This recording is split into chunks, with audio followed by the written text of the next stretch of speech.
आका करीम हज़रत मोहम्मद मुस्तफ़ा सल्लल्लाहु अलैहि वसल्लम ॾे हिकु शख़्स आयो, अर्ज़ु कयईं त या रसूल अल्लाह सल्लल्लाहु अलैहि वसल्लम क़यामत कॾहिं ईंदी। महबूबन फरमायसि तूं क़यामत जे लाइ कहिड़ी तयारी कई आहे, निमाज़ पढ़ंदो आहे? चई या रसूल अल्लाह निमाज़ एतिरी कान्हे मूं वटि। फरमायूं रोज़ा रखंदो आहे? चई या रसूल अल्लाह रोज़ा बि एॾा न रखिया आहिनि। फरमायूं सदको ख़ैरात कयो थी? चई या रसूल अल्लाह ग़रीब आहियां, उहे बि न कया आहिनि। महबूब मिठड़े फरमायो भला जहाद कयो थी? चई या रसूल अल्लाह दिलि जो कमज़ोर आहियां, उहो बि न कयो आहे।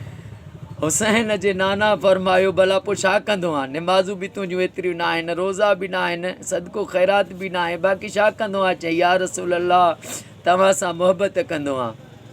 मुंहिंजे महबूबनि फरमायो तूं क़यामत ॾींहुं उन सां गॾु हूंदे जंहिंसां मोहबत कंदो आहे। महबूब जा असां बि सगुरा फरमाइनि था, असां इन महबूब जे फरमान ते एॾो ख़ुशि थियासीं जो असां ज़िंदगी में जॾहिं महबूबनि जा ग़ुलाम बणियासीं, उन खां पोइ वॾे में वॾी ख़ुशी असांखे इन फरमान ते थी त महबूब सां जेको मोहबत कंदो उहो महबूबनि सां गॾु हूंदो।